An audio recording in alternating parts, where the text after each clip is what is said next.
It's time for the Phil Ferguson Show.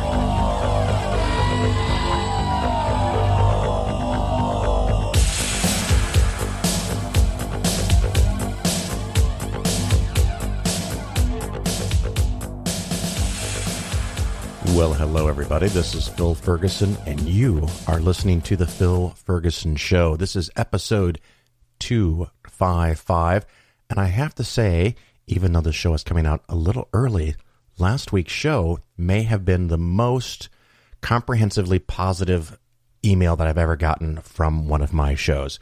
And that was all about Commodore and Atari, and all of the emails about childhood memories from the old people who are like me.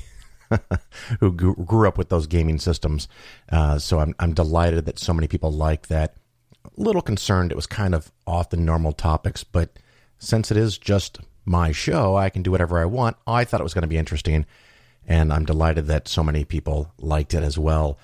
A little later in this show, we are going to have a long conversation with Andrew-Torrez on a subject that's probably going to be more controversial than last week. We're going to talk about Stormy-Daniels, Trump, politics, and the law. So it's all on the table, folks. And because that interview was so enjoyably long, I'm going to cut the Investing Skeptically segment a little short today.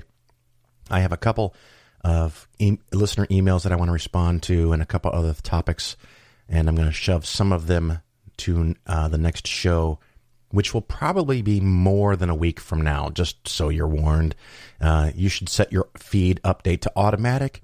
And when you're at home with your Wi-Fi, make sure the Phil Ferguson Show updates automatically. Which reminds me, I do get quite a bit of emails of people telling me that they recommend the show to friends. And thank you, thank you, thank you. I greatly appreciate that. I'm kind of actually in a little bit of shock that pretty much anybody listens to the show. I appreciate it very much. I thank you. And it tells me I'm doing something that has value to somebody. So that's very nice. It's always good to be wanted. The Investing Skeptically topic today is about how to pick good managed mutual funds, or maybe more accurately, in how one cannot pick good managed mutual funds. So this was inspired by a lot of people that will send me emails saying, hey, I have this fund, or an advisor recommended this fund and it's beaten the market over the last 3, 5, and 10 years. Should I buy it? Well, the problem is that the historical data, sadly, is not particularly valuable in that way. It is kind of like coin flipping.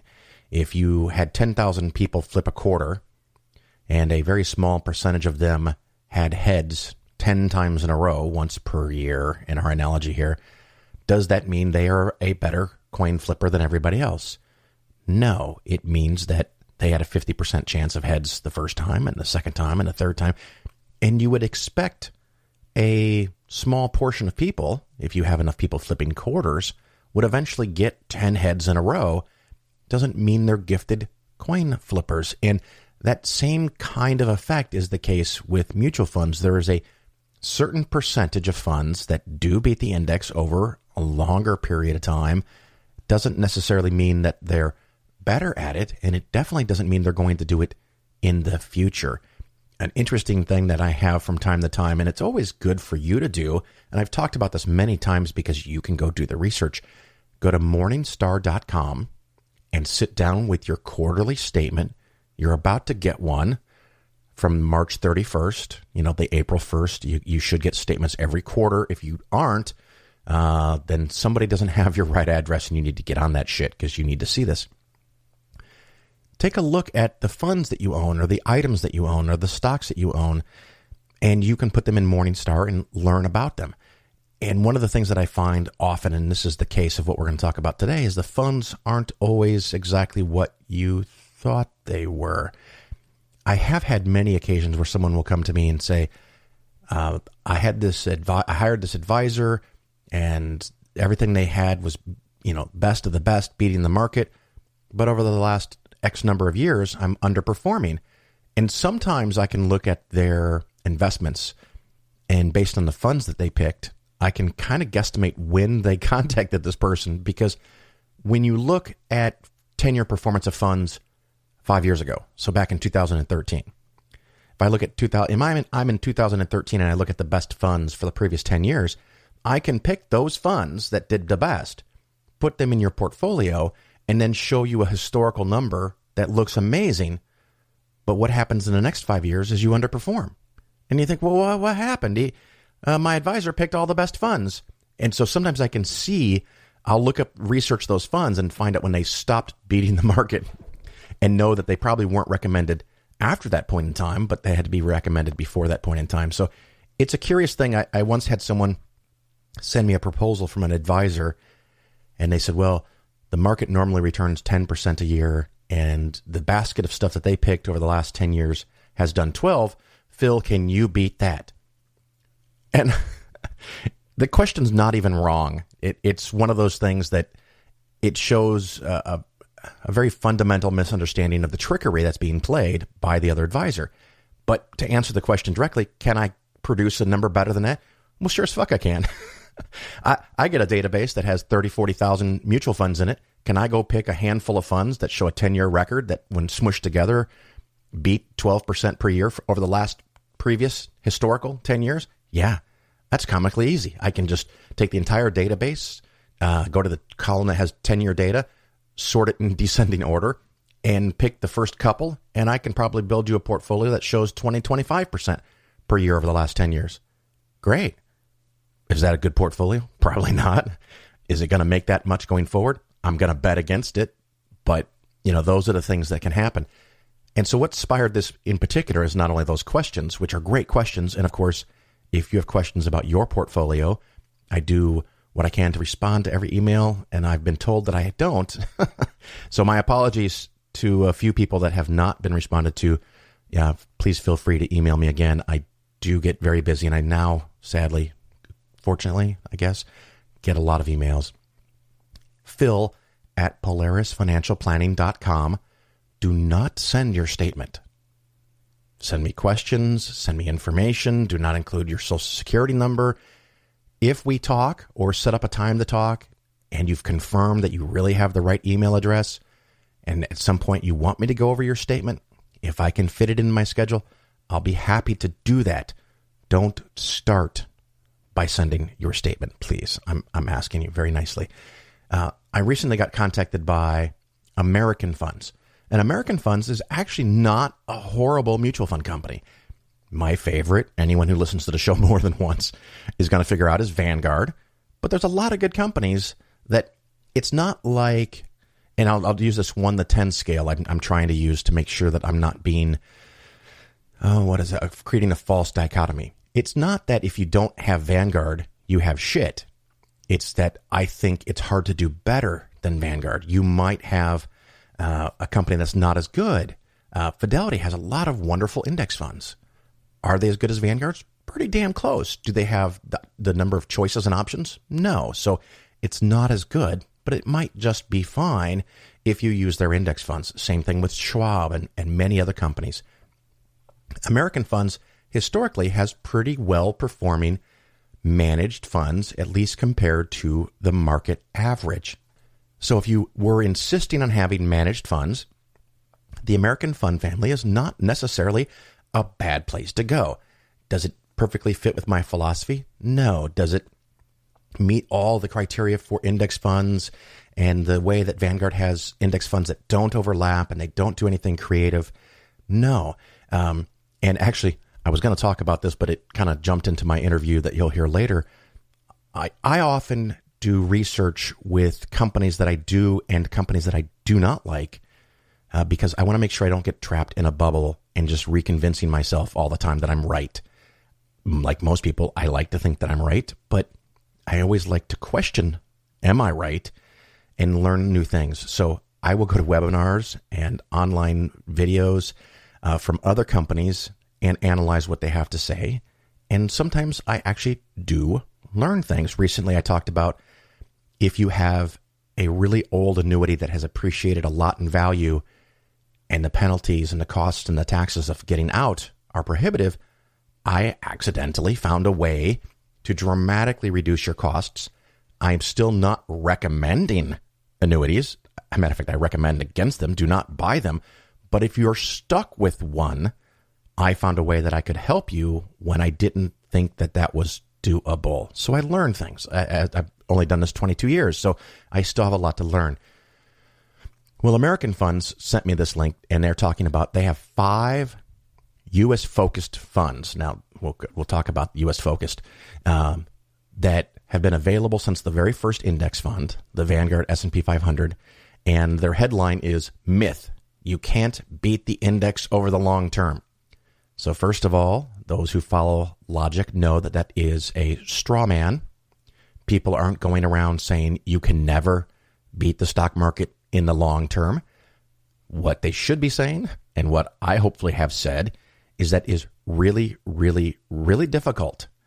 And it's even harder to know in advance which funds will be the ones to do that. Going back to the example of 10,000 people flipping quarters, somebody's going to beat the average. Will you know in advance who that is? No. Will you know after 10 flips how many people have had 10 heads in a row? Yes, you will. That data will be available to you. If you use that data and then restart and have those 10,000 people reflipped quarters, are the people that you picked going to beat the average going forward? No, they're not. They're going to match the average. And ironically, all mutual funds grouped together don't beat or don't match the market. They underperform the market because of expenses, because of turnover, because of the cost of researching companies, because of the taxes created in buying and selling companies in the short term, which you pay, not the mutual fund company. So there's a lot of reasons why index funds are better. But this really struck me coming from American funds. So they started with this straw man, the myth that you can't beat the index over the long term, and that people are claiming that. I'm not claiming that. Maybe someone else is. And so they sent these 5 funds, and they've got a website, and I can send you the link if you really, really want it. But it's full of a lot of valuable information.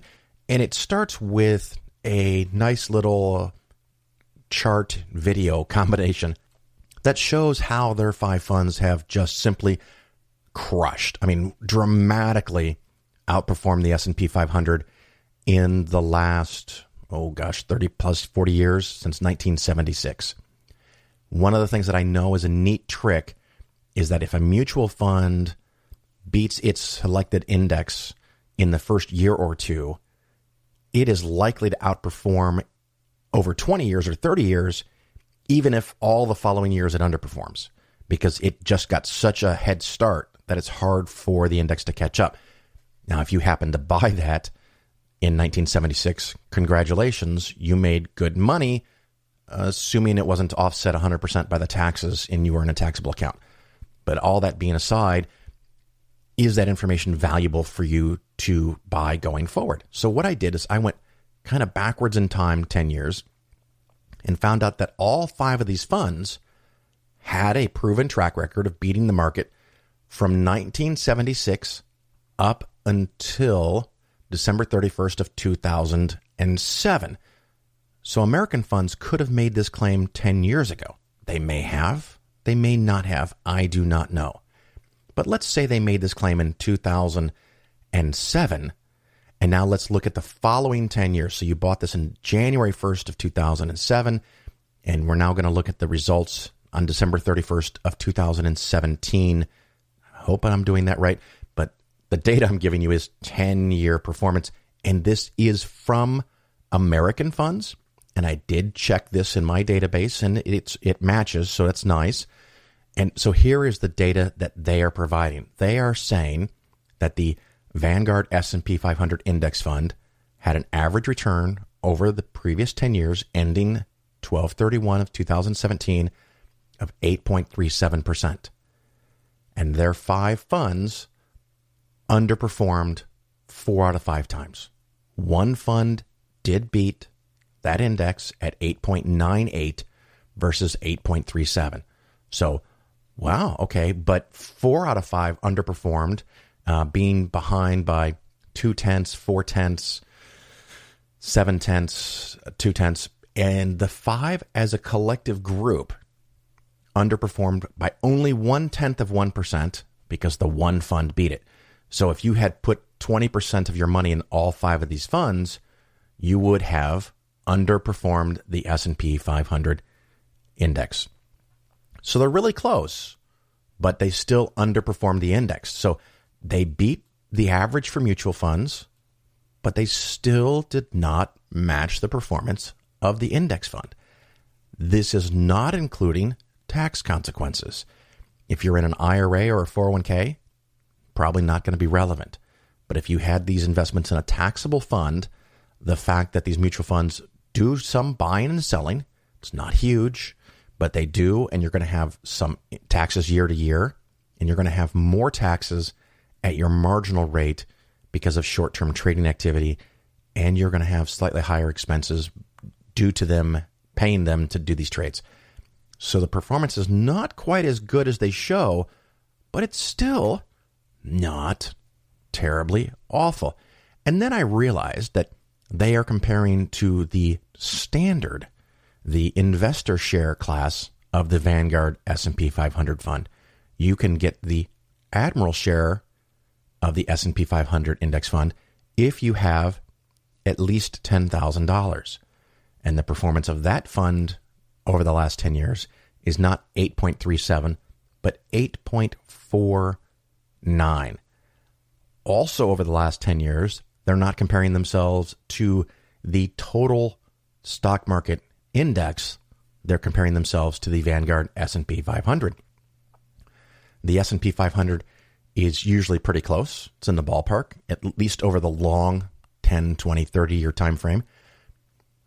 But it's interesting that they chose very carefully which index to pick, because if they had picked the total stock market Admiral shares, the performance is 8.72. So each one of these starts to look more and more distant from the index. Additionally, a couple of these funds aren't even S&P 500 kind of funds, and I'm going to get into some detail of that, but a couple of them, especially the one that beat the index, is very heavily weighted in large cap growth stocks, very heavily weighted in things like Apple and Amazon and Facebook, which, as you may know, has taken a beating over the last week or two because of the concerns of them sharing your data. And I think it's appropriate to compare yourself to the index that most closely matches your investment style. And the large cap growth fund from Vanguard, Admiral shares, over the last 10 years has averaged 9.51% return. So we go from 8.37 to the Admiral shares of the S&P 500, 8.49, total market 8.72, large cap growth 9.51. So their one fund that did have the S&P 500 beating return of 8.98 was still half a point below the 9.51 of the index that more closely reflects what they're doing. They're buying all large cap growth stocks. It's not as diversified anywhere close to as the S&P 500. And sometimes value does better than growth. And over the last 10 years, growth has done better than value, which we've also talked about in other shows. So it's an interesting thing. And then we get to the final straw to break the camel's back on this, is that these funds all have a front-end load. American funds, like a lot of fund companies, have different classes of shares. Matter of fact, Vanguard does. They have the investor share, and then they have the Admiral share, and they often have also other classes called institutional. And the big difference with Vanguard is that the expense ratios go down. So the S&P 500, you could probably get it at 0.14 or 0.06 or 0.04 or 0.03. And these differences are small, but can add up over time. But funds companies like American might have Class A, Class B, Class C, Class R, Class T, Class R2, R3, R4, dozens sometimes of different share classes because they market them to different groups of people for different reasons. And they chose for this analysis all of the A shares. And what you want to look at when you're looking at your statement, for example, one of their funds is American Mutual Fund. So it's American Funds is the name of the company, but this is the American Mutual Fund. You want to look at the very end of the description of that fund, and if there's a letter hanging out there, just R2 or R5 or Z7 or A, that means that is probably a load mutual fund. They chose all of the A funds because the A funds have the lower expense ratios, which shows that they understand expense ratios matter, but they don't have, at least in the first set of columns. Now, in the second set of columns, they did include the effect of the sales charge. So I'll give them props for that, for being clear and making it available, but it's still kind of deceptive. So that hurts their performance at 5.75% front-end load. That creates at least a loss of 0.575%, 0.6% per year, which is actually slightly worse, I think, because it's compounded. And the collective return of all of these funds, when you include appropriately, because you bought them 10 years ago, the 5.75% sales load that you paid that went to the advisor who recommended it to you, these funds collectively returned 7.63%, which is a good 6.7% below what they would have returned without the sales load. So their collective average return is 7.63. The S&P 500 institutional share or individual shares is 8.37, Admiral 8.49, total market 8.72, and the growth, which a couple of these funds are all growth funds, is 9.5. So the growth funds are 1 to 2 to 3 percentage points behind the total market or the growth index, which is about what you would expect with mutual funds compared to the indexes. So they're bragging about their performance since 1976. However, over the last 10 years, they've underperformed the index, and they've performed slightly above average mutual funds doing that kind of activity. So there is an example where the advertising makes it sound like, hey, they have a system. They have a way, a long-term way of beating the market. Well, what happened is either in the very beginning or a couple of times when the market did well, they did better. When the market did badly, they didn't do badly. And they have this long-term 40, God, how many years is that? 40, 50 years performance. But there's no way for you to know if that's going to happen going forward. A couple other things I did want to talk about these funds is I pulled up some data on them, and just they have some exposure to international, anywhere from 10% is the smallest to 15% is the largest. And this is one of the problems I have with a managed fund. You're buying something that you probably think is a U.S.-based stock fund, and you find out that 10 to 15% of your money is international. Not necessarily a problem, but did you want all that money in international? Did you have an international fund that you thought was your international fund? But this fund also has international. So it makes it very difficult for you to know and balance the things that you own. Whereas with index funds, if you have Vanguard U.S.-based stock market index funds, they're all U.S. stocks. They're mutually exclusive of each other if you pick them carefully. And none of them have international stocks. So you can buy international index funds, and you can know exactly what your percentage of international is, and you can adjust that, and or more importantly, you can rebalance between different investment types when you're adding money, or even more important, when you're taking out money. So you can pick and choose what you want, where these mutual funds don't have that ability. The other thing that's interesting is that these funds hold a generous amount of cash. For most of my clients, unless they're in retirement or a year or two from retirement, we try to keep cash really low. I like to be under 2%, in some cases maybe under 3%, and some people like it a little tighter, but it does get to become a little bit of a trading challenge because you don't want to make a lot of small transactions to keep that number under 1% just because you like 1%. So let's say my target is 2% or less. These funds have anywhere from 3%. Let's see, they have 3, 6, 7, 9, and 13. Amazingly, the one fund that has done the best has currently 13% of its money in cash. If the market goes down, that's nice for you because 13% made nothing, which is way better than negative. However, if that's something they do in the long term, it is going to really significantly hurt their ability to achieve performance numbers because they're sitting on a big pile of cash. So that's some things to look at. You know, how much of your fund is, if you have a U.S. stock mutual fund, how much is international? How much is large cap, mid cap, small cap? How much is growth versus value? What are the expense ratios? What is the load that you paid? And if you're getting data on your performance, is it including or excluding load? And even if you can show that it did beat some index, is it the right index to compare it to?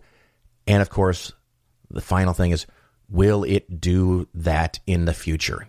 And the history, the data, the research all shows that past performance does not indicate future performance. It is no better for a high-performing fund. It has no more chance to beat the index that it's measured against than a low-performing fund. And that's just mind-blowing. And we as people, I think most people I meet, don't want to accept that. That's a hard thing to think. You have to believe that somebody is better. But it's just a very, very hard thing to perform well enough, long enough to overcome the cost of performance and the taxes related to transactional activity that you as the investor end up paying. I thought this was going to be a 15-minute segment, but I've gone on way too long. We'll take a little interlude and we'll come back and talk about stormy-daniels.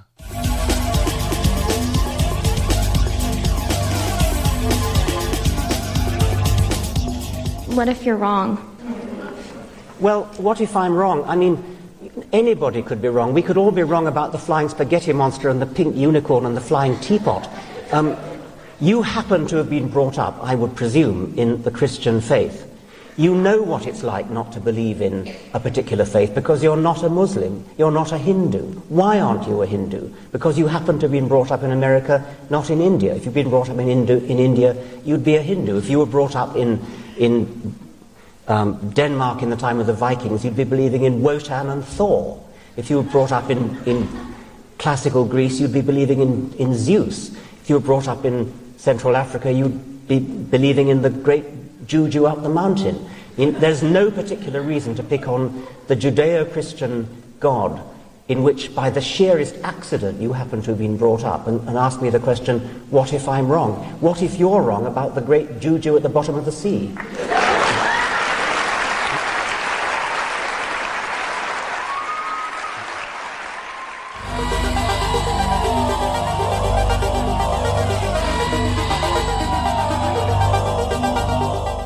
Everybody, welcome back. Of course, this is Phil Ferguson, and you are still listening to the cleverly titled Phil Ferguson Show. I have with me now another podcaster, of course, who doesn't have a fucking podcast at this point, and an attorney at law. I guess that's the right way to say it. Andrew-Torrez, how are you, sir? Phil, I'm great. Thanks for that introduction. I appreciate being lumped in with everybody, everyone. But yeah. Thanks for the invite. It's great to be back. And you know, just a little aside. I'm going to bore you for a second. Earlier today, I had a phone call scheduled with Dimensional Fund Advisors. Okay. And I have my own system and strategy, and they have a different system and strategy. But I often seek out what I think will be conflicting information and advice just to make sure that I'm not trapped myself in a bubble of isolation in my financial world. And they'd been talking to me for weeks and weeks and weeks. They want to talk to me. We finally have an appointment scheduled. And she says, describe to me your typical client. And I said, well, they're atheists. And she says, all your clients are atheists? And I said, no, you didn't ask about all my clients. You asked about a typical client, and the vast majority would be probably self-declared as an atheist.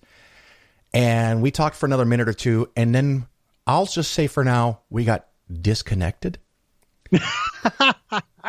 But I called her office, and they said she was in a meeting, and I said, I know, I'm the person that she's in the meeting with. And they're like, well, she's not available. And I'm like, what? So I don't know if that's the case or not at this point, but I just thought it was very odd. The industry is very, very sensitive to atheists, I guess. Well, lawyers notoriously have no sense of humor. So I always do this.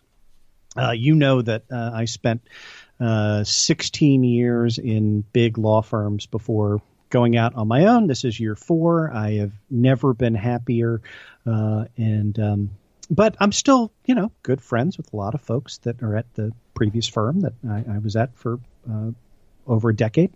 And they invite me to their holiday party every year. And I go and I do this same, I've done this same trick now. This is the 3rd year in a row that I've been able to do that. So you go to these, and it's a holiday party, it's a cocktail party, and everybody there is a lawyer. And lawyers are they're dreadful, and they don't know how to talk to people. And they come up, and what they do is they sort of shamble up to you, and they don't say, "Hi, I'm Andrew. This is what they come up and they go, "Hi, my name is Andrew, and I have a practice area that involves the reinsurance to excess level insurance, and I handle the treaty obligations, but only between the years of 1968 and 1974, and only for asbestos pollution and health hazard. Now, we don't cover," and you get 11 minutes of that, and and I'm looking at my watch and trying to, and I understand it. Look, I used to do that, right? I did this for a long time, trying to throw myself out a window or whatever. And then you get, at some point they take a breath, and somebody taught them at some, networking convention, that they attended back in the 1970s, that you're also supposed to ask the person, "So what do you do?" and so I have always done the same way, that at this party and at any lawyer-only event, when someone asks me, "So what do you do?" I say, as straight-facedly as possible, "I vet dick jokes for a living." And it never fails to produce a kind of befuddled silence. And then I think I need to be over there. But every once in a while, I get someone that's like, "No, wait, what do you mean by that?" And I get to, talk about being attorney to podcasters, having my own show, representing Eli Bosnick, all of that sort of good stuff. And those turn out to be the people who are worth meeting. So, well, I was going to say, you also accidentally found a way to filter out people who are worthy of talking to. Because the funny thing is that it's almost the opposite in the financial services world, because virtually anybody that's made real money as an investment advisor, an insurance salesperson, or a broker, they're all about social etiquette and schmoozing and saying the right thing. And sometimes I lack that, although I do pretty good. But the one thing that they don't have that drives me nuts is they're not inquisitive, and they don't really know or understand how investments work. Yeah. Because they don't get paid to know how the shit works. They get paid to sell it. Right. There's other people that know how it works. Something that I am probably, knowing how the human brain works in terms of memory, I am sure that I have long since botched the original study, because I've been telling this story for 5 to 6 years. But here's the story that I tell anyway. There is psychological research that was done. And what they did was they set up a control group where they had professionals talk to other professionals within their industry, right? So lawyers talk to lawyers, and psychiatrists talk to psychiatrists, and mechanics talk to mechanics, and all of that. And then the experimental group, they took people with zero expertise in that field and sent them in with the instructions to deflect every question and just ask questions about the subject's practice, right? So, you would go in, you would be a pretend lawyer. I would say, oh, so tell me about your practice. And you would have a set of canned lines like, yeah, I want to get to that. But first, I'm really interested. Why don't you tell me about your practice? Right. And at the end of the day, you said nothing about yourself. That was the experiment.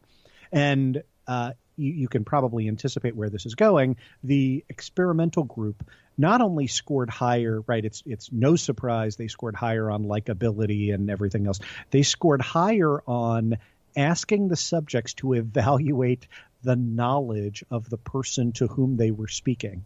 And so then the people who had zero knowledge of the subject whatsoever scored higher than the control group of professionals based on nothing more than going in and asking deflecting questions, and really in a fairly transparent way.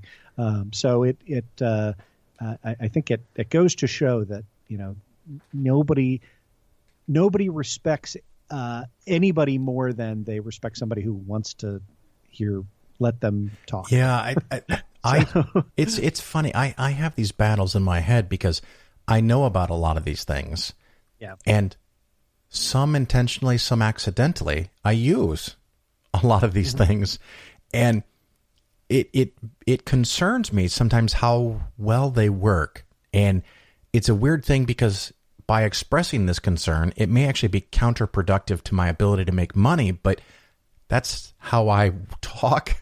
And so I'll have people hear me on my show and they'll send me statements from their retirement account with their account numbers and address, and they send me in the same email their social security number and their phone number, and I have to contact them and go, don't ever do that again. And like, oh, I trust you. And I go, why? We haven't even talked.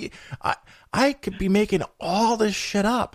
And when someone calls me and says that they've listened to my show and they want to hire me, one of the things that, ironically, what you're talking about, sometimes I'll talk about what I do, but sometimes we talk about what they want the money to do. And so I'm not really talking about investing much at all.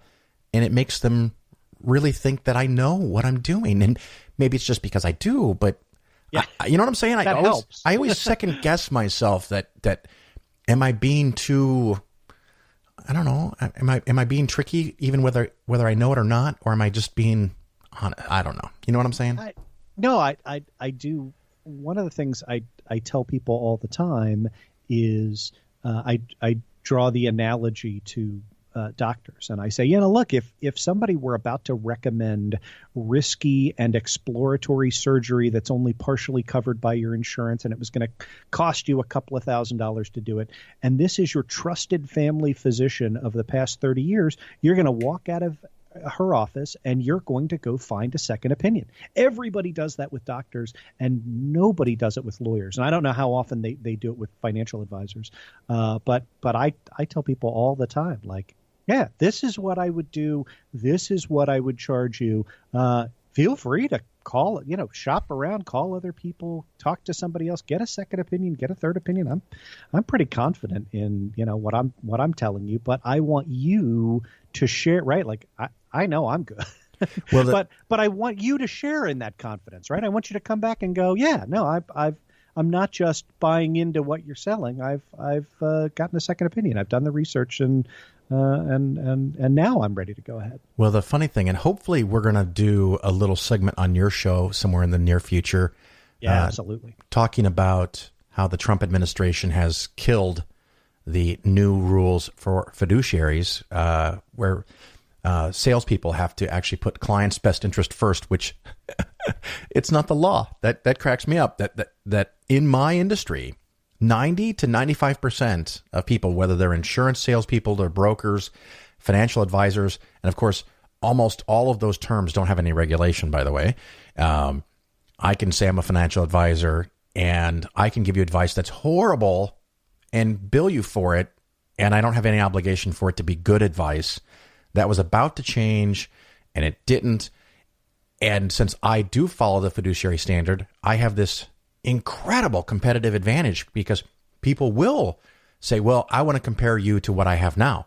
And I said, great. Well, let's talk about it. What did they sell you? And you start looking at it, and it's almost comically easy for me to look better because most people in the industry are salespeople, and they want to get 3, 5, 10, 15% commission up front each year with new people, where I get 1 or less every year, and I have to keep people happy year after year. So it's kind of this bizarre thing. I was really happy the rule passed because it's in the best interest of the average American, but kind of sad because I was going to lose a lot of my competitive advantage.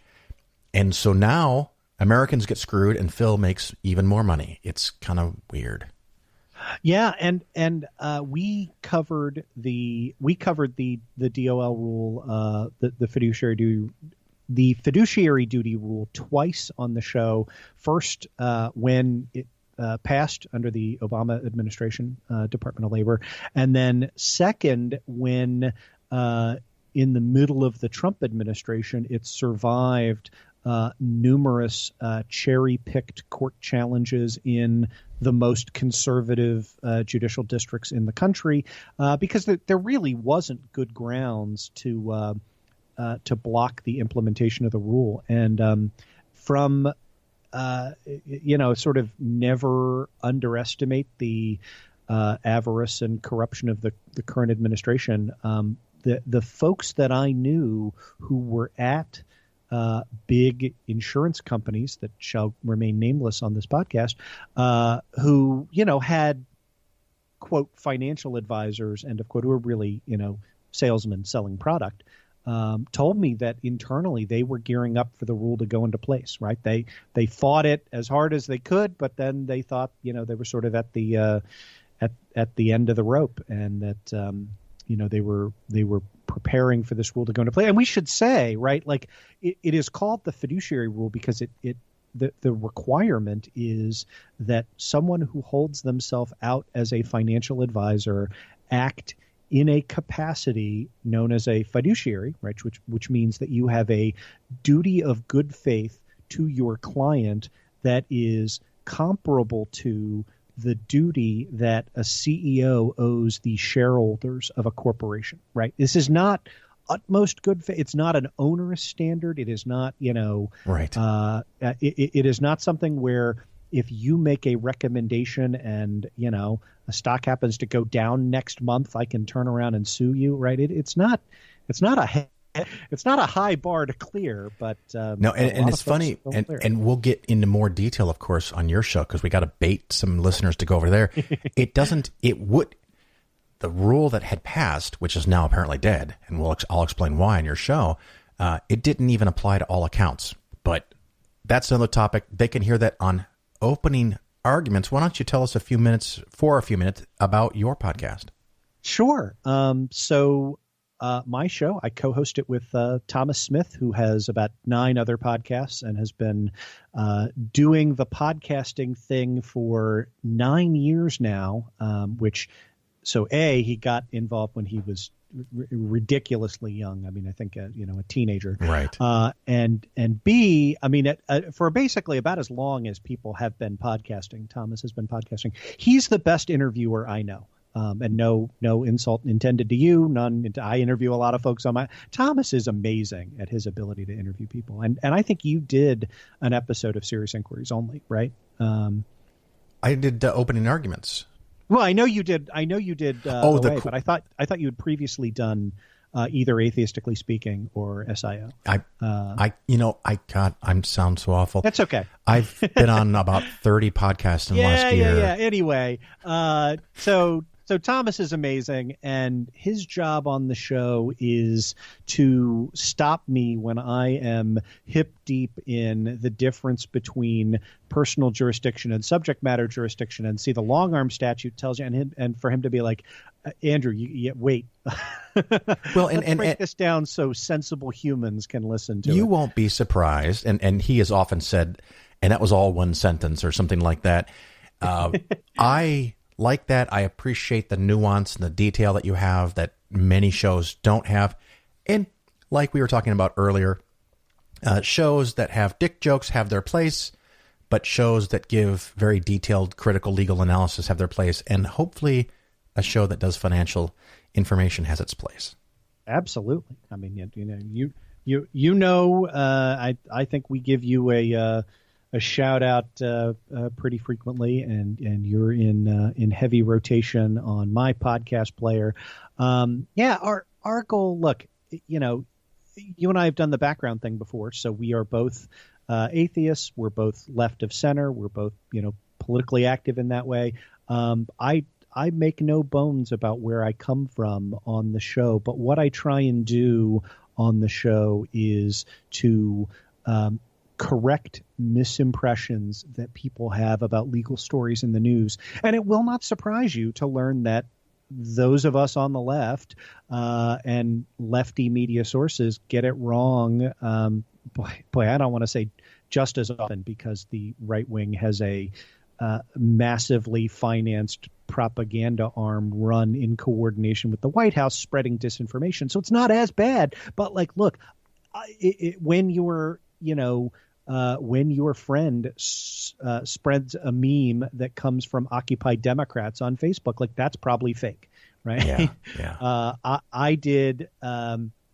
Again, up until recently, one of the biggest episodes that we did involved the Jill Stein recounts, which you may recall came, at the very end of November of 2016. Jill Stein, the Green Party candidate who finished fourth in that two-person race for the U.S. presidential election, announced that she was going to seek recounts in Pennsylvania, Michigan, Wisconsin. She was going to overturn the results in those three states and make Hillary Clinton president. And this happened literally the day before Thanksgiving. And I know because I was cooking a turkey outside on my smoker. And it was 9 p.m. at night, and my arm was shoved up the backside of a turkey, and I'm covered in turkey goo, and my phone's in my pocket, and it is going on, the notifications are going off, and it's not just one or two, the kind of standard. It is nonstop, and I had to, come inside and scrub off the goo, and I had 200 plus notifications that were all, Andrew, are we really going to overturn the election? Are we going to overturn it? Right? And these are people that listen to my show, right? These are people that I thought were, legally literate, that I was trying to educate. And as you well know, right, those recounts went nowhere, and they were garbage from the beginning. It was a fundraising stunt, and I got on. I was as far as I know, the first person to get on and call Jill Stein a con artist and call it a fundraising stunt. And I got hate mail. I got kicked out of a Facebook group that I joined for about an hour called Lawyers on the Left, where I got on and I posted my analysis of why this was a scam and a stunt. And the administrator of the group wrote back and said, well, if you're a lawyer and I'm a lawyer, that you can never tell what a judge is going to do in any court. So I'm going to give them money, and I view this like a lottery ticket. And then good luck. And I wrote back and I said, we see there's the difference between you and I. I wouldn't advise you to play the lottery either. And that's when I got kicked from that Facebook group. Wow, so, the idea that you never know what's going to happen in a court of law. I would be very concerned to have that person as an attorney. That's an insane thing to say as a lawyer. I mean, especially because, right, the only way that the recounts made any sense is you have to win recounts in 3 states and shift tens of thousands of votes. Now, look, tens of thousands of votes out of, 200 million is a really, really small number, but tens of thousands of votes all going in the same direction in 3 separate states is an awful lot of lottery tickets to come up, and it just, it was clear. I mean, what I said at the time was, look, what we have right here is you have a con artist playing on liberal guilt, right? There are an awful lot of people who never thought Trump was going to win, largely due to my friend Nate Silver, who had a map that said, Wisconsin is blue and Minnesota's blue and Michigan's blue, and so they weren't thrilled about Hillary, and they stayed home, or they cast stupid protest votes, or they shared Bernie Sanders memes that were, as we now know, orchestrated and coordinated by Russian spies in October. Designed to drive down Democratic turnout. And all these people looked at it and were like, I can't believe that 50,000 votes in these 3 states is the difference between us having a competent president and us having an insane criminal game show host as president. Well, because let's fix it. We're going to talk some politics, I mean, for a while here, so it might as well dig into it. My son has taken the position that we should not call them trolls. They're propagandists. Mm-hmm. And that by calling them trolls seems to imply that they're just, someone who's harmlessly trying to irritate people. No, they have an actual genuine deceptive agenda. The other thing is that there's a possibility, fingers crossed, assuming we survive the Trump administration, in the long run, maybe I'm the liberal delusional now, so check me here, but maybe in the long run, this is better off for the country, because if Hillary had won, she would be the one in lawsuits and constantly being sued for stuff. And I don't know that her and Bill were clean either, with funds and charities and where money went and all that stuff. So they're kind of on the back burner, unless you listen to Fox. They're on there every day. But this does kind of, so far, fingers crossed, tarnish the Republican Party and the Republicans' ability to rule. But, you get somebody like John Bolton in office, and that literally does scare the shit out of me. Me too. Here's where I would push back on that a little bit. And it is, I debate the question of would impeaching Trump be better off in terms of thwarting the right-wing public policy agenda? And my answer to that question is probably not, right? Like, Mike Pence is a more capable political operative than Donald Trump. Agreed. He is a true believer, and everything that Mike Pence stands for is something that I find aberrant and offensive. And I think if we impeach Trump, then we are more likely to get policies that are detrimental, with which I would disagree. And yet I think we should impeach Trump, and we're going to talk about that. And the reason that I think that is that the point of impeaching Donald Trump is not because he's catering to the extreme right wing and they're putting in terrible policies and they've nominated terrible judges. And all that's true. That's not why you kick somebody out of office, right? If Donald Trump had won fair and square, which we're not sure about, right? But that's possible. If he'd won fair and square and the country was ready for conservative, you gotta, like, that's what democracy's about, man. You gotta suck that up and deal and organize and push back as much as you can. But it's not a basis for kicking somebody out of office because you disagree with them politically. Yeah. I agree with you about the Pence thing in particular. And I also agree that Trump probably should be impeached. I guess the point I was making is that maybe the silver lining is that in the long run, the youth, particularly of America, see Republicans in such a negative light that they are going to be behind the cue ball for a generation. I see. I was pushing back on the, sort of the comparison of Trump to, the Mark Rich, Clinton fundraising scandals or things like that. And what I was just going to say in my typical long-winded fashion is that there has not been a politician in history on either side of the aisle that has engaged in the level of graft, brazen corruption, of thoroughgoing disregard for the law as Donald Trump, right? There just isn't a level of comparison. And to me, that's why he needs to be impeached. Well, and I often put it in a single sentence, right? Like, here's somebody, we elected a president at age 70 who in his entire 7 decades of existence has never done a single civic, charitable, political, nothing, right? He has never been out for anyone except himself in 70 years. And our country wasn't built to anticipate having somebody like that as president. It just wasn't. No, and there's so much. Oh, we could have so much fun.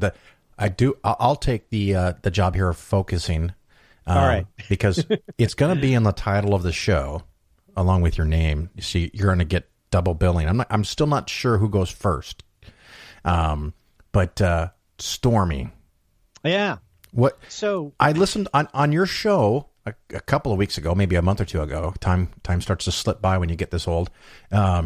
You had a delightfully clever analysis of Stormy Daniels and her attorney's legal strategy, which I adored, and I thought it'd be nice for my listeners to hear it. And we have so many brand new updates. Maybe kind of start from the beginning for my listeners that haven't heard, and walk us through, and then hit us with these updates. Sure. So this is why I went to press the day after the first Stormy Daniels lawsuit was filed. And the reason that I did was because it was sent to me by a couple of listeners, and I segment the show out. We do a main segment, we do an A, we do a C, and I thought, oh, that'll make nice color, right? And then I started reading the lawsuit because my thought on color was, oh well,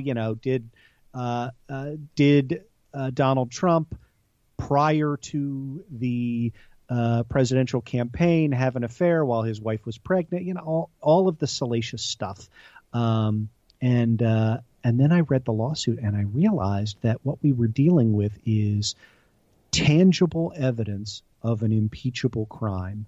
And it concerned me then, and those concerns I think have been borne out, that the press as a whole was going to focus on the sex and porn star aspect of this, and that was going to miss the point entirely. So here's the point. The allegation is that Stormy Daniels, who is an adult film star, and by the way, a delightful follow on Twitter.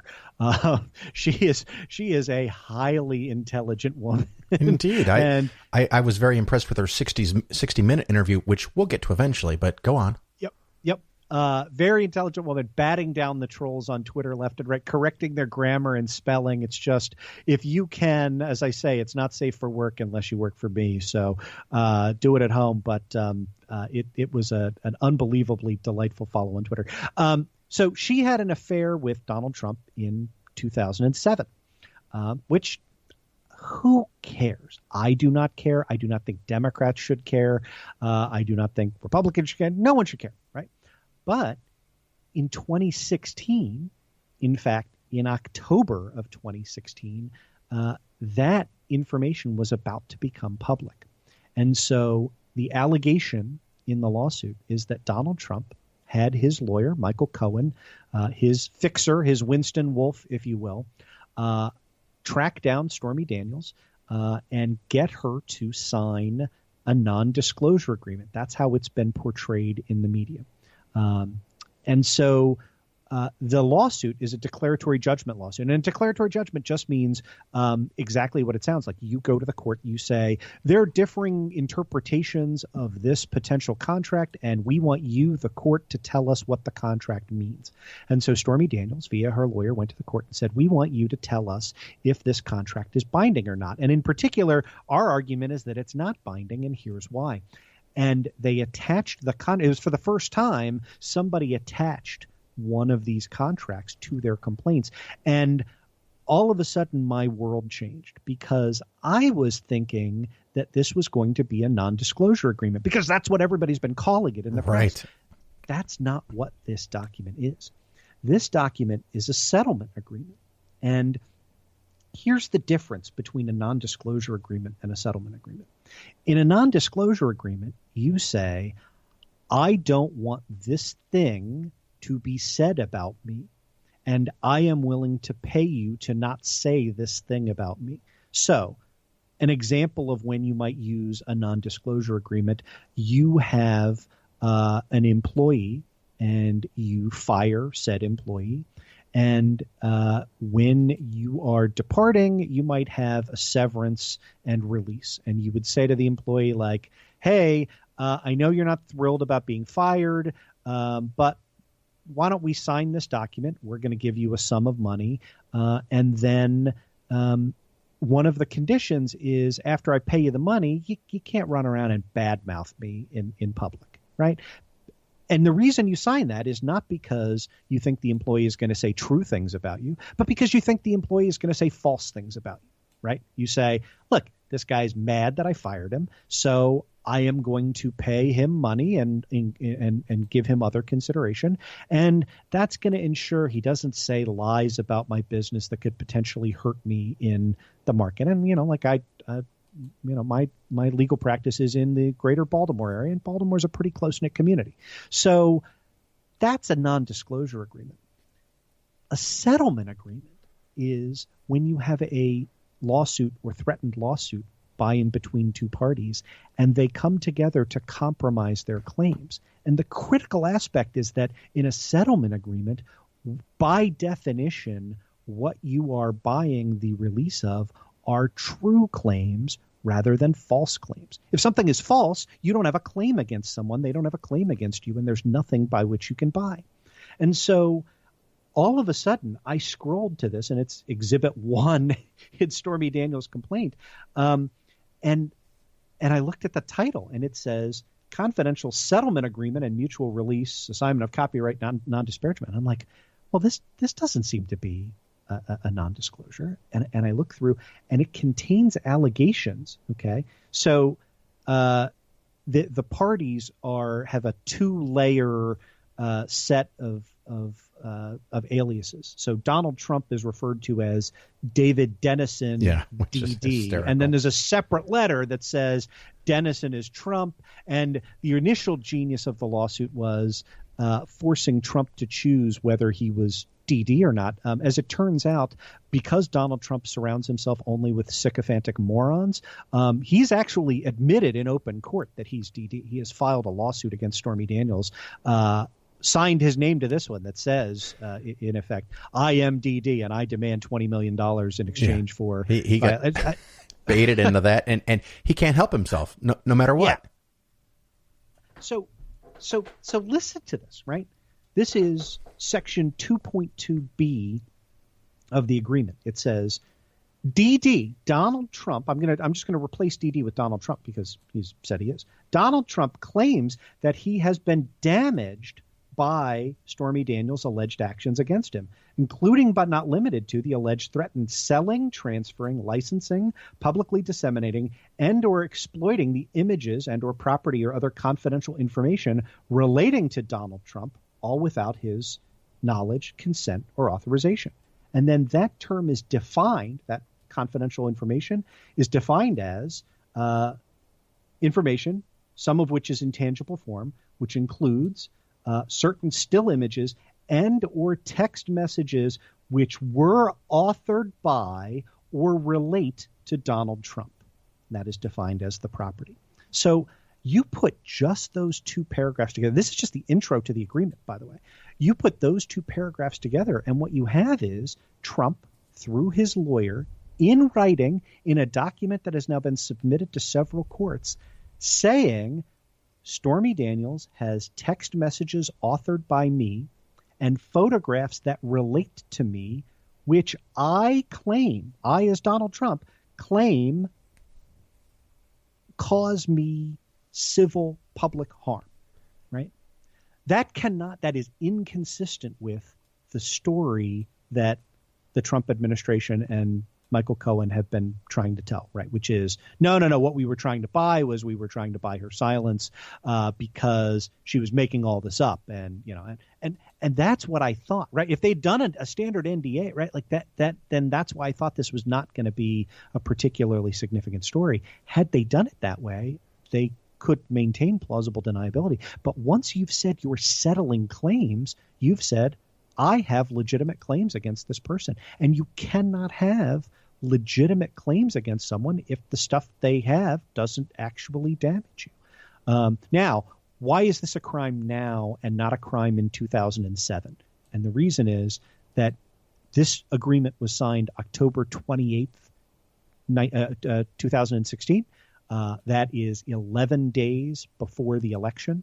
And our election laws, they're pretty liberal these days. They allow outside groups to spend on your behalf. I mean, there's not a whole lot that you have to do, but what you do have to do is when you make a campaign contribution to someone, you have to disclose that contribution. And a campaign contribution can be dollars, right? Can be a big sack of money, but it can also be an in-kind contribution. It can be intangible stuff. And buying the silence of a porn actress a week and a half before the election is absolutely 100%, no doubt about it, a campaign contribution to the Trump campaign. We suspect, I did this on the show, we don't have time to get into it here, we suspect that Donald Trump used his campaign funds to buy her off. That is obviously consistent with Donald Trump's MO. Why would he, even if it's something as piddling as $130,000 to Donald Trump, why would he spend his own money when he can spend his, That's right. gullible suckers who buy red MAGA hats? Yep. But either way, whether it's campaign funds or his own funds or Michael Cohen's funds, that's a campaign contribution, and you must disclose it to the FEC. And on top of that, Michael Cohen's not worth getting into the specifics, but went to Delaware and formed an LLC for the express purpose of conveying these payments, tried to cover his tracks, but then forgot to blacken. Just a comedy of errors that allow us to track down this, quote, Essential Consultants LLC, which is the name of the sham organization that was formed. It is also illegal to form an LLC, and you have to certify under penalty of perjury that you have formed that LLC for a legal purpose under the Delaware Code. And he did not form it for a legal purpose under the Delaware Code. He formed it for the purpose of covering up a crime under the Delaware Code. And is that crime campaign finance, or is it adultery? And that's the other part of this. In addition to the campaign finance, adultery is a crime in the state of New York, and it does not matter that nobody gets prosecuted for that crime. Incidentally, by the way, the reason why adultery remains a crime in many states is not that people get prosecuted for it, but is actually largely to protect men from having to take the stand and answer questions about infidelity on the stand. Because if adultery is a crime, you can then plead the Fifth Amendment, right? And say, I take 5, I'm not going to testify as to any matter which may tend to incriminate me. If adultery isn't a crime, then you can be compelled to testify.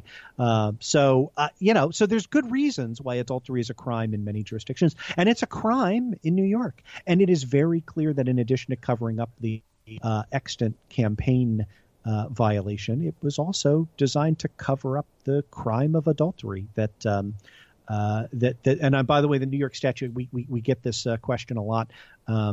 As far as we can tell, the affair largely took place in California. The New York law doesn't require that the affair take place within the borders of the state of New York. And again, none of this means I don't want Donald Trump prosecuted for adultery. I mean, good Lord, I don't want anybody prosecuted for adultery. But it does matter, right? And this is sort of where it comes down to, because you were, Pepe the Frog icon bearing Uncle Frank, who's going to be like, well, we didn't impeach Bill Clinton for, Monica Lewinsky.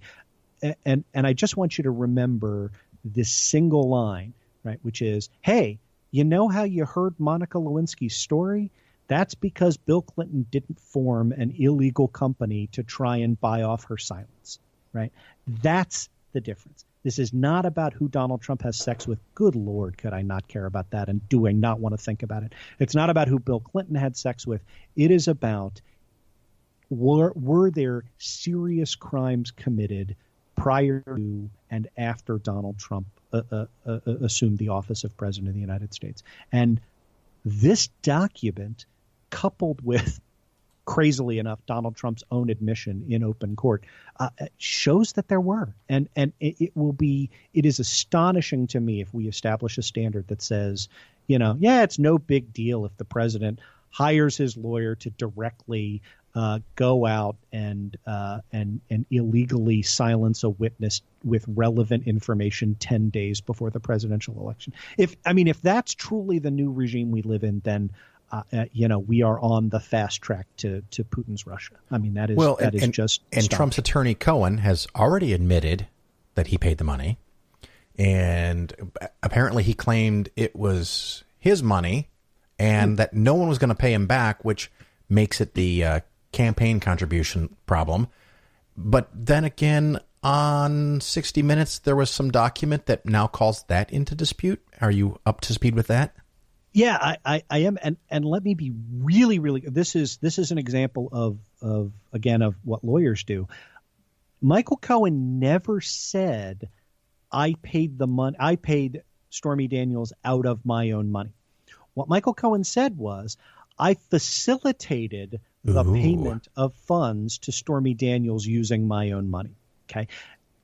You get that difference, right? Yeah. and let me be clear about that, right? Like, I facilitate the payment. One of the things I do for my clients all the time is I form businesses on their behalf, right? LLCs, close corporations, that sort of thing. It's not a hard thing for a lawyer to do. It's not that hard of a thing for a person to do, but if you need legal help, I do that. And oftentimes, in fact, every time that I do that, I am paying the recordation fees with the state out of my firm operating account, right? So I am using my own funds to facilitate the transfer, but I only do that because the client is going to pay me, for my time plus for the filing fees, right? So not a lot of people picked up on that, but Cohen emphasized the I use my own funds and downplayed the facilitation word. But all he ever claimed to do was to facilitate. Well, using your own funds is something, when you're in private practice like that everything you have is your own funds. So it was clearly parsed. In response to the things that Cohen has said, I should tell you, literally an hour before we recorded this show, Stormy Daniels filed an amended complaint. So I have not been able to read through all 41 pages of this. Wow. Prior to us doing, I scrolled through. It adds a new cause of action, and the new cause of action is defamation against Michael Cohen. And the gravamen of that allegation is that Cohen has been saying in public the story that I just went at some great lengths to prove to you could not be true. That, in other words, Stormy Daniels is the liar. There are no tapes. There are no text messages. And what we bought was, to shut up this, lying porn star.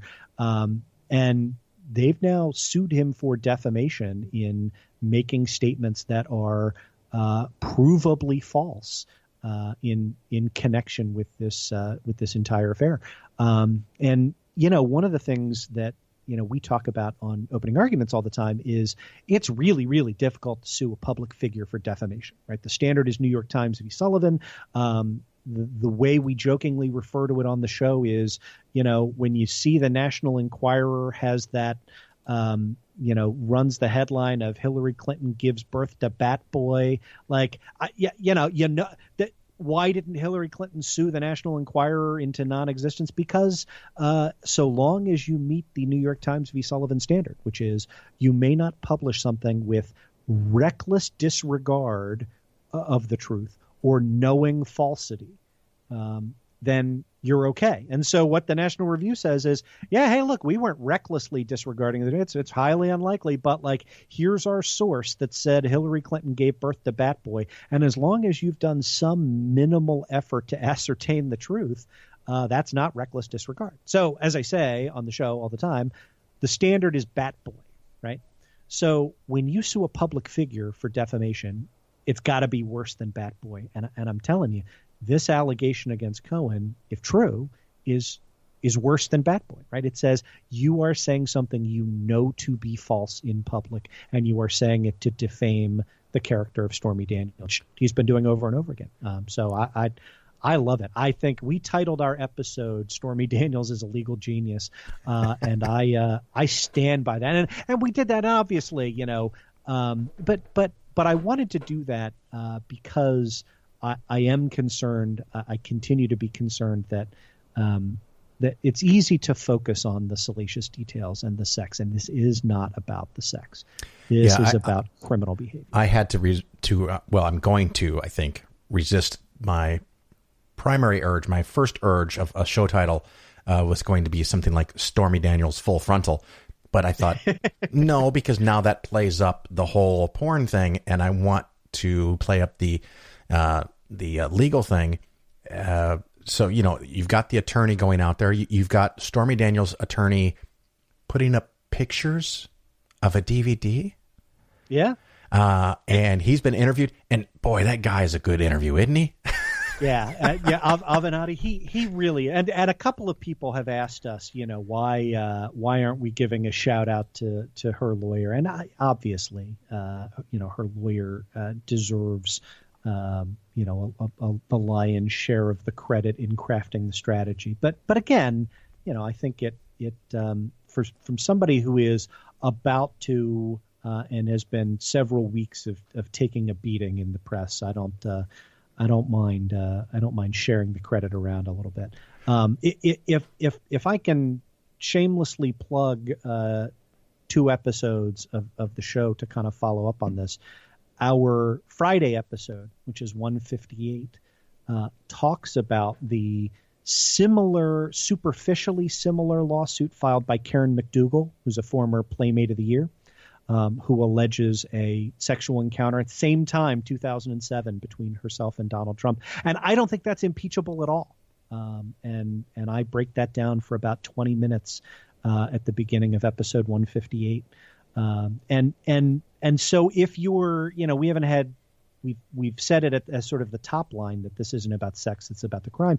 But if you really want to get into the distinction between, why is this not about having an affair 10 years ago, I would recommend that one. And then as a sneak preview, by the time this comes out, it will be out tomorrow morning. But our Tuesday episode 159, I do a deep dive into what was Watergate. You won't need to listen because Phil, you and I mean, we know some of the details around this, but while the comparisons are being made, a lot of people, I think, have forgotten that the underlying crime that gave rise to Watergate was far less directly connected at the outset to Richard Nixon than this buying Stormy Daniels into silence is to Donald Trump. Donald Trump has long said one of his favorite people in the world is Richard Nixon, which I don't know what that tells you. Look, I was going to say if that's not a red flag, but like if a year and a half of Donald Trump running for office wasn't a never-ending stream of red flags for you, then I don't, Well, I don't know what to say. It's one of those things because I had been saying during the election that the problem is not that Trump gets close to winning. Before I knew what happened, but the fact that almost half of the American population is willing to vote for the guy, despite their moral high horse and their high ground, and I don't think any reasonable human being can deny that Trump's had multiple affairs. Not that I care, but they claim to care and then don't care. That's the hypocrisy that just drives me nuts. The lockstep rhetoric of the religious right is in, because let's be clear, that's it in terms of, right, Donald Trump's approval ratings have been hovering in the 30s, and the only identifiable subsegment of the population with whom he has any decent approval ratings are conservative, right-wing evangelical Christians, with whom he's 95-5. That is the entirety of his base of support right now. And the Orwellian way, and I don't mean that, right? I'm not trying to kind of jump lightly to something. I truly mean if you put the statements of people like Jim Baker and Pat Robertson side by side with the things that they said about Barack Obama 2 years ago, it's literally, we have never been at war with East Asia at levels of rewriting history. And that's it, right? That's the group. That's why you see Donald Trump. If you ask me, personally speaking, Well, I mean, let's start with, I don't know if you listen or have ever listened to Penn Jillette's podcast, but Penn was a multiple time guest on The Apprentice, and he has said without saying, right? If you listen to the show, I mean, I am not saying anything about Mr. Trump, right? He has said without saying that Donald Trump is an atheist, right? And that seems abundantly clear, right? Like, I mean, that I have no reason. It seems consistent with the observable facts, and somebody who worked very closely, I have no reason to doubt that. And similarly, like, I have no reason to think, and Donald Trump had lived his life in New York. Like, you really want to tell me that, he's in his heart of hearts is, anti-gay or cares about like trans bathrooms? Like, I don't think he does. I think that makes him all the more dangerous, right? Because he has zero firm opinions on anything. And he knows that the only thing that's keeping him afloat right now is the lunatic right-wing fringe. And so he's crafted the entirety of his administration strategy as catering to these people. And that's what's, terrifying. And I'm sorry, we're off the law, and now I'm just ranting about how it's all screwed good. We are as a country. But, what is your prognostication of the next phase of the Stormy-Daniels affair?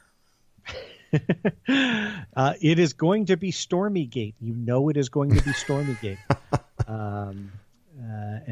And yes, I am a lawyer, so by definition, I am a pedant. And, I will point out that the Watergate was not about water. It's actually a hotel complex in Washington, D.C. It's where I went to GW, to George Washington, for undergrad. So I did my grocery shopping at a tiny little Safeway in the Watergate hotel complex, which has nothing to do with anything, but it's just my pedantry credentials.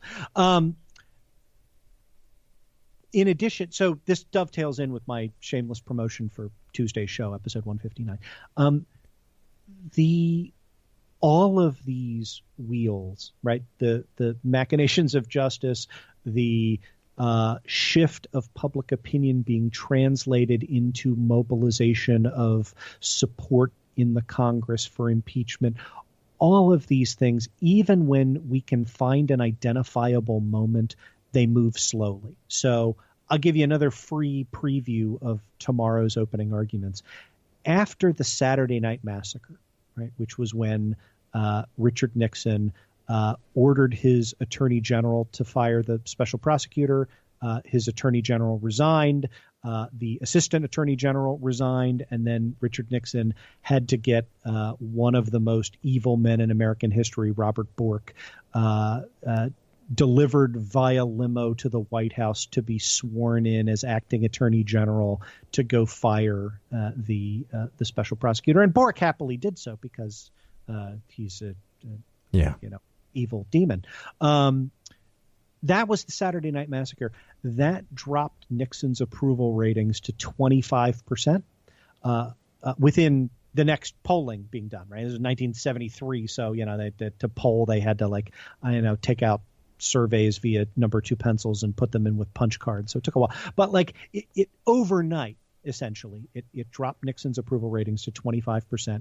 It mobilized public opinion from about 30% in favor of impeachment to somewhere between 40 and 50%, to it now being either a plurality or a majority. It primed the public for impeachment. It was the beginning of the end, and that was the end of October of 1973, and Nixon did not resign until August of 1974. And so one of the things I constantly am saying on opening arguments with respect to the Mueller investigation is that, criminal investigations proceed slowly. The right wing is heavily invested in this. Hey, if it hasn't happened by now, that means there's nothing there. That's not how the law works. Right. And that's true. And stay up on that. And the Mueller investigation is continuing to proceed. And it is proceeding, if you look at the mileposts, it's proceeding, I would say, relatively at a rapid but well documented and thoroughgoing and professional pace. And even when you get the smoking gun, right? I mean, it took an additional 10 months from the time period when everybody knew Richard Nixon didn't belong in office for Richard Nixon to leave office. So, yeah, this is not. So my prediction is I believe if there is, I consider myself a patriot and I love this country, if there is a spirit of decency left in this country, I believe that this will be looked back at as the beginning of the end. But the beginning of the end may take some time to play out. I think it's going to take some time to play out because a lot of Republicans that, well, I mean, I don't really know what's in their minds, but we have record numbers of representatives who are not running again, whereas in the past they would have probably had a really good chance of winning. So if a lot of those positions flip and Democrats control the Senate and the House, that's a bad sign for Trump. But like you said, the stuff just rolls out and Trump may feel imprisoned or pinched, or he just can't control his urges. And he fires Mueller and we have it all over again where people go, okay, it's enough. And maybe by Christmas of 19, he's out. But like we talked about a little earlier, the problem is that Pence comes in, pardons him for whatever it is. He has a year and a half to do even more crazy fundamentalist stuff. And does that bankroll him into winning the election that's coming up? Yeah. Predicting political trends is, that's above my pay grade. Just ask Nate Silver. Right. In my view, it would be very, very difficult for me to imagine somebody as nakedly partisan and as far to the right as Mike Pence being able to win an election in his own right at the top of the ticket. I have been unpleasantly surprised a lot lately. Well, what if it's Pence Palin and they can go with PP? Yeah, there we go. Sarah Palin is the answer, by the way. I was ranting in a gathering the other night about because I was saying the same thing I said to you, which is I don't care that Pence is worse than Trump. Trump has no sense of civic obligation, and Mike Pence. And again, I want to say this. Let me get some hate from your listeners. Mike Pence has a sense of civic obligation, right? It is demented and strange and wrong and stupid, and I disagree with every aspect of it. But he has an idea of what it means to be a public servant. He has an idea of what it means to use government for higher purposes. Now, he thinks those higher purposes are in service of a wizard, but look, he nevertheless is a public servant. He is somebody who has spent his life thinking about larger questions, and to me, that's different. That is the fundamental unit of distinction between Mike Pence or Rick Santorum or Ted Cruz or all of the monsters that you could imagine in the Republican Party, and Donald Trump, who cares about only enriching himself and his immediate family and his inner circle of cronies. And the only person I can think of that's close to that is Sarah Palin. Well, all right, Andrew-Torrez, what's the name of the show again, the podcast? So the show is Opening Arguments. Just Google Opening Arguments podcast, and you'll find us. We are just outside top 10. We are top 11 news and politics. Top 11 news and politics. I dance around in the religious category. The funny thing is for investments and finance, the rankings are crazy because there's thousands upon thousands of shows of people out there telling you how to buy an annuity, and they get listeners. Yeah. Well, I love coming on this show. I listen to your show. I love the episode you did on Opening Arguments, which, by the way, we can tease if your listeners haven't heard. This was probably about a year and a half ago. It was called "Saving for College is for Suckers," and it was great. And in fact, you and I are going to talk once we go off the air, because I've got a question for you following up on that. Very good. Well, I'll direct everybody. Opening Arguments. Go hear more from Andrew and Thomas, and enjoy that show. And of course, come back here. I mean, I give so many great podcasts, but it's all about sharing the love. Go check out Opening Arguments. And Andrew, thank you so much for being on the Phil Ferguson Show. Phil, thank you so much for having me. It's always fun.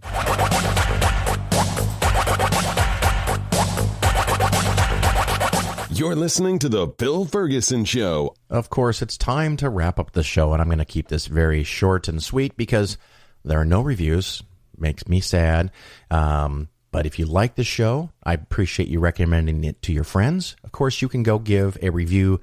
The two places I know of are iTunes and Stitcher. And thank you to all the people that have done that in the past. It does mean an awful lot to me to get those reviews. I greatly appreciate it. And of course, I've got to go get my bag packed, and this show is going to come out a little ahead of schedule because I'm going off to the American Atheist Convention in Oklahoma City. So I'm a little pressed for time, and I'm going to put this out early. And the next show, like I mentioned before, might be, but will be more than a week from today because I will just be getting back from Oklahoma City. I'm trying to go a little early and stay a little late on these adventures to make sure it's a nice leisurely pace and maybe get to see a little bit of Oklahoma City. So I'm going to be at Oklahoma City when you're listening to this or close thereby. And I'll be back and we'll have more shows, of course, coming forward. If you have questions, show ideas, send me an email, phil@polarisfinancialplanning.com. And I hope to see you at a future convention. Until then, ciao.